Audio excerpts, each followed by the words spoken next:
members and the staff of the Ways and Means Committee for all of their hard work in putting this bill together. I want to thank them for this.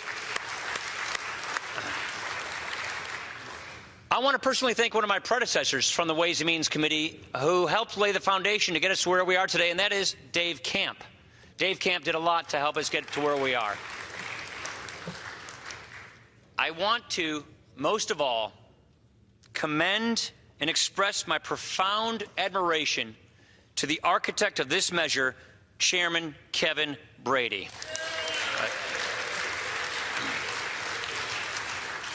His endless patience and his persistence and his great demeanor have seen this through and gotten us to where we are today.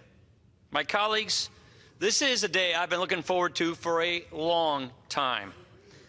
We are about to achieve some really big things.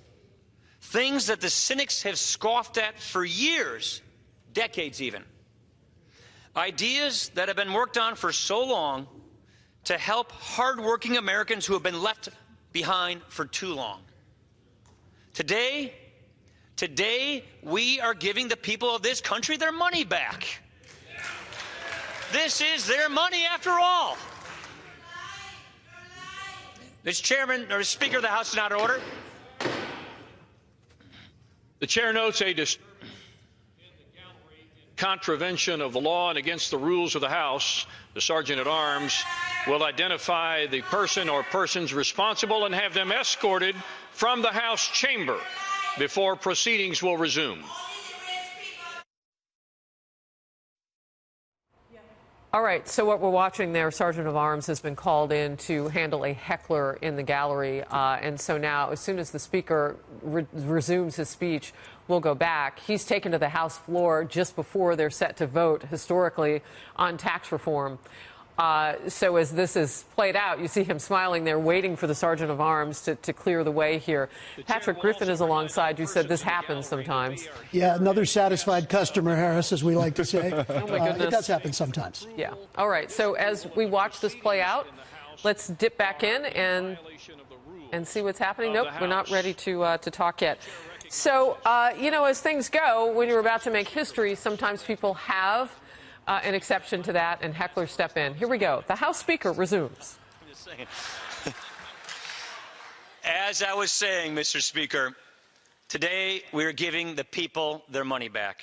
The bottom line here is the typical family making the median income in America will get a $2,059 tax cut next year alone. What this is real relief for families who are living out their paycheck to paycheck, struggling to make ends meet. You know, they hear about the economy getting better. They turn on the TV and they see the stock market going up. But now we need to make sure that these people in our communities, in our country who are struggling, see their own personal economy getting better. And that's what this is all about. We got to understand that times are tough for a lot of people in this country right now. Today, this is about how much better things can be. This is about more jobs, fairer taxes. It is about bigger paychecks. It's about faster growth and upward mobility. It's about a strong economy that makes all of us stronger and healthier. Those are the effects. Those are the benefits of tax reform. Here is the heart of it. And here is why this is so vital that we do this. Here is what it speaks to and what I truly believe is a generational defining moment for this nation. Our tax code is so broken that it undermines the very thing that makes our nation exceptional in the first place. It punishes hard work. It discourages our entrepreneurial spirit. It dims freedom and free enterprise. It limits our potential of our own people. When Americans see good jobs going away, when Americans wake up and they see the companies that they grew up with in their communities going away, they wonder if we have lost something bigger. The mission that drives us here today is to restore this beautiful American idea. What is that idea? That the condition of your birth does not determine the outcome of your life. You can work hard, play by the rules, get ahead, and make a better life for yourselves and an even better one for your kids. It is that sense of possibility. We want people to be free to strive and to make the most of their lives. We want a country with the resilience to endure and tackle all of its challenges. Mr. Speaker, economic growth and job creation will not solve all of our problems, but it will help make all of our problems much easier to solve. This is the direction that we are choosing here today, because we know exactly where the status quo leads us. For years, the powers that be have blocked and stonewalled reform under the umbrella of an arrogant, condescending, and paternalistic ideology. An ideology that seeks to limit mobility, to limit aspirations, to accept less in our lives. It's a view of the world that sees life and the economy as a zero-sum game. Your gain comes at my loss, therefore we can't do it. Look at where this got us. The worst recovery since World War II, flat wages, and an economy just limping along. Stagnation is a breeding ground for a class-based society where elites predetermine the outcome of our lives. That is not the American idea. They will tell you this: just hand over more freedom to the unelected bureaucrats and they'll figure it out. They know more. We'll all just be okay. Hand over more of your hard-earned dollars to the IRS and it will all be okay. There's your scam right there. We know, given the opportunity, there are no limits to what our people, our fellow citizens, our brothers and sisters can do. Yet for years now, this tax code has been skewed to the well-connected, full of special interest carve-outs and loopholes. Meanwhile, the hard-working family in America has got to jump through all the hoops that the IRS can muster. Reform means we bring rates down at every level. We clear out these loopholes so that people can just keep more of what they earn in the first place, because it's their money in the first place. No special favors, just basic fairness. Reform means simplification too. Nearly 9 out of 10 Americans will still be able to do their taxes on the form the size of a postcard. That is amazing. And given the opportunity, there are no limits to what our workers and our entrepreneurs can do. Yet while the world has changed, while the world's become more competitive, closer, smaller, our tax code has not. Instead of leading, we've been falling behind, to the point where we now are the worst in the industrialized world at how we tax our businesses. We tax our businesses a whole lot more than our foreign competitors tax theirs. They win, we lose. That's not fair.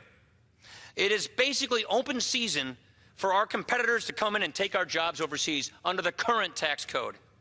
Reform means we go from the back of the pack to the front of the pack. So instead of the slow growth that we've been slogging through for years, we want to get back to real sustained economic growth. We want to build an opportunity economy where there is more demand for higher paying jobs. That's the whole purpose of all of this. Make sure that people can grow up and reach their potential. Make sure that the jobs are there to give people the careers they want so they can reach their potential, so their families can reach their potential. That's why we're doing this. This is without question the single most important thing we can do to once again make America the best place to do business. You know, there's more just than that in this bill. With this bill, we're finally restoring the freedom to make your own health care choices.